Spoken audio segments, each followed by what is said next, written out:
I got this. This is gonna sound like a casual pick, but I've got Shavkat versus Jeff Neal. I think both of them went into that fight. A lot of question marks. Are they ready to step up, fight in the big time, in the big scene, and all that stuff, and being on the main card of a pay per view? How's Shavkat going to deal with someone like Jeff Neal, who's got great takedown defense, but also phenomenal power puncher? How's Jeff Neal going to deal with someone like Shavkat? Jeff Neal actually pulled. They were supposed to fight 2 or 3 weeks ago, I believe, and then Jeff Neal pulled out for an injury.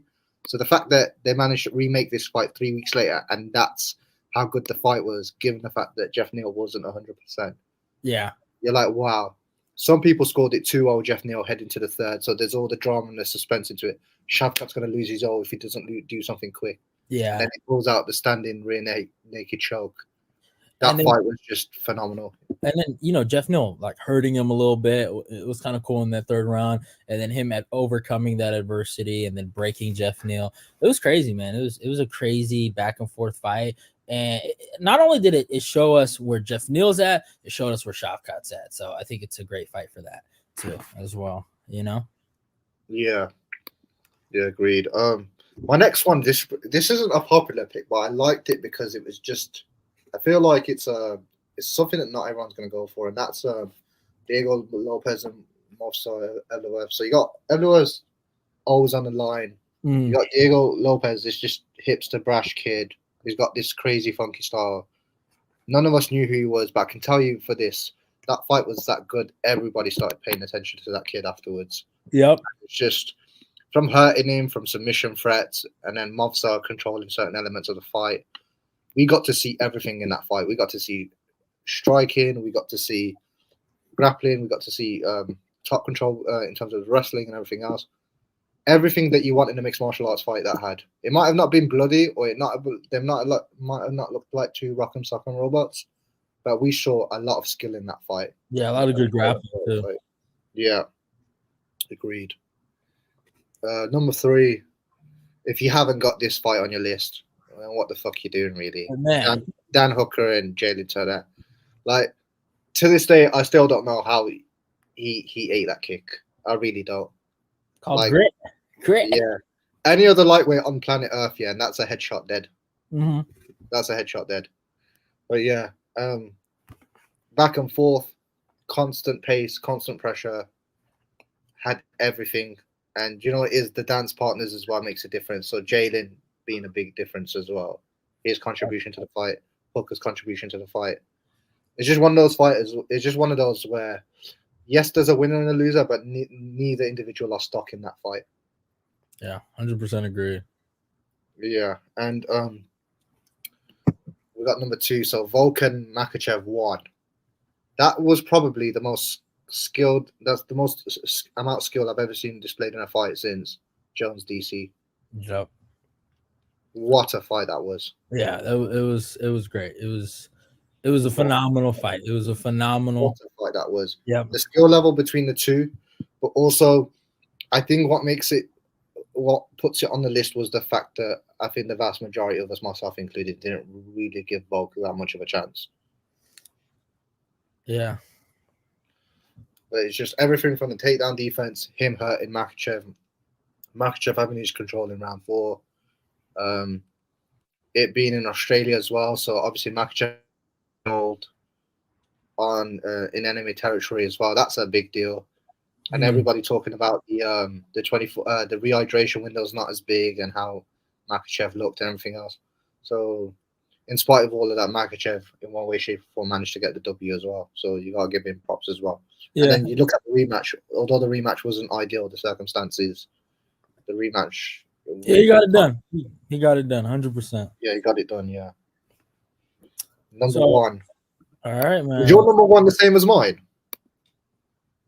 No, but let me pull it up. So yeah. And his number 1, right here. Yeah. Slava and Sadiakov Nazim. Do I really need to say a lot about this fight? Yeah, how good it was? This fight, man, it just, I thought Slava was gonna go out here and kind of steamroll him. I'm not gonna lie, but Sadiakov, I mean, he took some damage in that first round. But Yeah. man, when he landed that fucking head kick and the way he threw it, bro, I will never forget it. Straight hand, lead uppercut, and then a high kick roundhouse to his head. I was losing my mind when he did that. I was like, wow, okay, Sadikov is him. Because I mean, he sustained, in my opinion, I thought Slava was the better striker. You know? I think everybody had that on paper. I think that's what everybody said. Well, and for him to know how to deal with, even though Slava is the better striker, finding his moments to strike and just hurting him. I mean, it was great.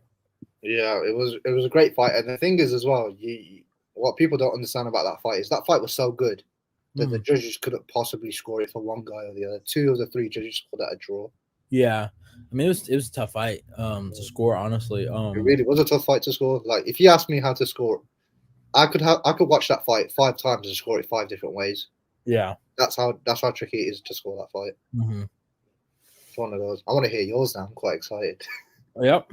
So let me start with the nominations, okay? Of your boy eBay's.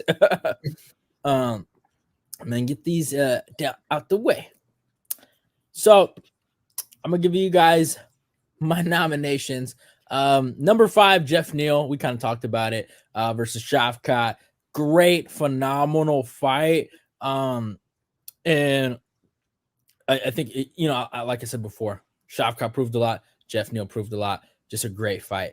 Obviously, this was Ed's number 1 pick. I went with that number 4. I mean, Slava versus Sadikov, phenomenal, great scrap. I mean, a lot of technical, great striking displayed by both guys.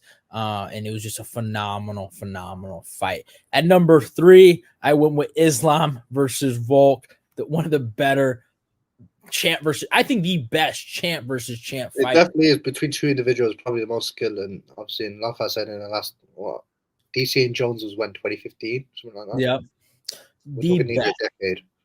The best champ versus champ fight ever. So they set the bar pretty high.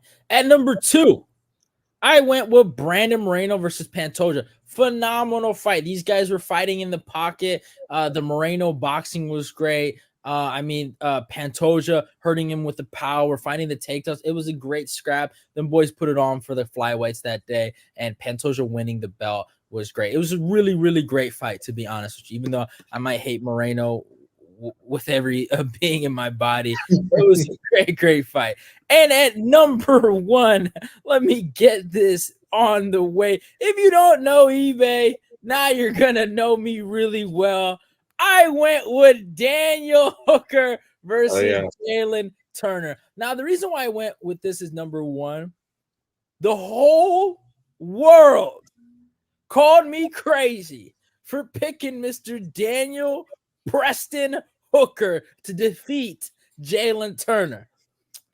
Not only did Hooker go in there and showed why, tough times might be tough, but they don't last like Daniel Preston Hooker, because my boy is bigger than tough. He's better than tough. He can take a damn missile to the chin and still keep him coming. And I don't think I've watched a fight. You guys can go watch the stream where I've been more inspired, more happy to see someone win than this one.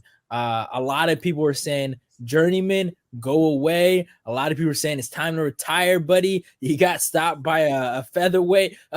Dustin Poirier took your career. Chandler KO'd you. Time to retire, buddy. Your record sucks. Jalen Turner is gonna destroy you. All the hate this guy took during fight week. They said he looked like Ellen DeGeneres. They said his tattoo sucks. This and that. His tattoos does suck. That doesn't change the fact that his tattoos suck. The stats were against him. And he went out there and took out everyone's favorite hitman in Jalen Turner, even though I love Jalen Turner too. Jalen Turner, I've never been more I'm quite happy with your list, I got 4 of the 5 fights, so we weren't that far off each other. Yeah, for sure. Great minds think alike, brother. Yeah. But yeah, it was phenomenal to see Turner show a lot of ability. I think Turner, he still has a lot of time of improvement. I'm happy he actually lost this fight because he still has a lot of room to grow, and he's my secret weapon. and I need him to be polished everywhere. You know, there's dark times ahead of us, y'all. Beneil Dariush, he can't take out the young guys no more. It's a wrap, right? And he, you know, I thought we would never let Arman get in the top 5, but now we're here. You're just moving like Dr. Jarrell right now. You're putting your androids in there to send the hit out on Goku or something. Like you're sending Jaden Turner out for the lightweights now. His number one target is Arman. It's all right. He must go. But what makes your list so great is you could put any one of those 5 fights as number 1, and nobody would bat an eyelid. Yeah, man, it was a fun. I think. Even your list, I like that you added Diego Lopez versus Mozart, because when I seen it originally, I was like, okay, all right, that's cool. From Ed, I think a lot of people might not appreciate that fight, but the grappling and just the things that, you know, obviously you love to see a great debut. I think he had debut of the year, even though he lost. He had debut of the year, and some people thought he won as well. Exactly, you know, that is true. So. And we're talking about him potentially beating a guy who was undefeated on his debut and a guy that many considered was going to be champion. And also, I mean, he's on his way to, number 1 contendership. I mean, if he beats Arnold Allen, I mean, he's right up there, you know. So not happening, buddy. But yeah, TVK got this. Like we got momentum right now, man. We got 2 champs. Arnold Allen's got I think he's got a top 6 opponent. Yeah, so we're looking good at the moment. We're looking good. Yeah. Hopefully, fingers crossed. Let me answer this quick question. What do you think about Cody Garbrandt's performance? I'm 50-50 on it. I'm happy he got the knockout, but at the same time, he's still showing some of the same glaring holes. And it's like he kind of reverted back to his old self, like pre Cody Garbrandt, where he was just more aggressive. Yeah. You know, it's kind of weird. Like, you see different shades of Cody. I feel like I've seen wrestler Cody against Trevor Jones. Obviously, I saw more tactical and more counter striker Cody against Rafael Assunção. And then obviously I see Blitz Cody, you know, the guy that, you know, fought fucking Pedro Munoz and those guys. I feel like I saw the same guy. I don't even like talking about the Munoz fight because I'm not even a Cody fan. But for me, you watch that fight and you're like, bro, that fight was so easy for you and you absolutely threw it away. That's absolutely. Okay. I understand why people, they hate on Cody Garbrandt fans because, yeah, we do make a lot of excuses. Okay? Was Rob Font better than us? Yes. Was TJ Dillashaw better than us? Yes. Okay? I'm not going to deny that. Was fucking Kai Car France better than us? I still think Wade Cut was